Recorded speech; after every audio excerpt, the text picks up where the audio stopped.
Israeli media के हवाले से एक बहुत बड़ी खबर आप तक पहुंचा दें। खबर यह है कि लेबनान में हिजबुल्लाह के चीफ नसरल्लाह के बयान के बाद इजरायल के प्रधानमंत्री बेंयामिन नेतन्याहू का भी बयान सामने आया। बहुत बड़ी खबर है। नेतन्याहू ने कहा कि उत्तर दिशा के दुश्मन गलती ना करें। इजरायल का वॉर कल्पना से भी परे है और जंग की भारी कीमत यहां पर चुकानी पड़ेगी, ये कहना है उनका। इजरायल का वार कल्पना से भी परे होगा। महाजंग की भारी कीमत यहां पर चुकानी पड़ेगी। 7 अक्टूबर को जब यह महाजंग शुरू हुई, उसके बाद ये आज पहली बार हिजबुल्लाह का चीफ नसरल्लाह पूरी दुनिया के सामने आया और उसने अमेरिका और इजरायल को खुली धमकी दे डाली। नसरल्लाह ने कहा कि अगर पूर्ण युद्ध शुरू हो गया तो भूमध्य सागर में मौजूद अमेरिका के जंगी बेड़े डुबो दिए जाएंगे, अमेरिका के लड़ाकू विमान समंदर में तबाह हो जाएंगे और अमेरिका को अपने सैनिकों की जान से जंग की कीमत चुकानी होगी। लेकिन इससे भी बड़ी खबर यह है कि लेबनान के अंदर सीरिया की एलीट फोर्स इमाम हुसैन ब्रिगेड अब पहुंच चुकी है।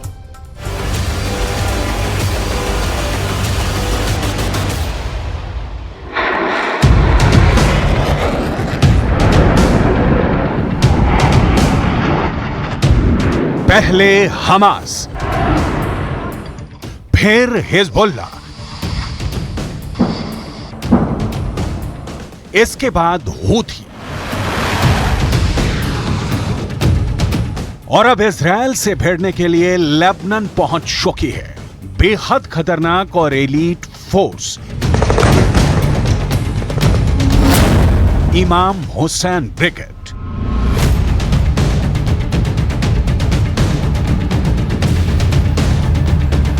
इजरायल के सैनिक 24 घंटे हर सेकंड आंखों में तेल डालकर इजरायल और लेबनान की बॉर्डर की सुरक्षा कर रहे हैं और ऐसे वक्त में इजरायल को एक बड़ी खबर मिली है। यह खबर नेतन्याहू के लिए मुसीबत पैदा करने वाली है।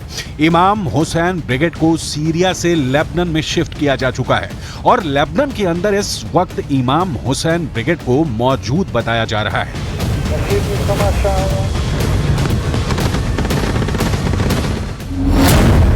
यह दावा इजरायल डिफेंस फोर्स के अरबी भाषा के प्रवक्ता अविचाई अद्राई ने एक ट्वीट के जरिए दी है। ट्वीट में लिखा गया है कि हाल के हफ्तों में इजरायल के खिलाफ हिजबुल्लाह के बुरी तरह से फेल होने के बाद अब इमाम हुसैन ब्रिगेड सीरिया से लेबनान आ गई है और इसका लीडर जुल्फिकार है। इमाम हुसैन ब्रिगेड को भी ईरान फंड करता है और दावा यह किया जाता है कि यह इमाम हुसैन ब्रिगेड ईरान के सबसे ताकतवर सेना इस्लामिक रिवॉल्यूशनरी गार्ड को रिपोर्ट करती है।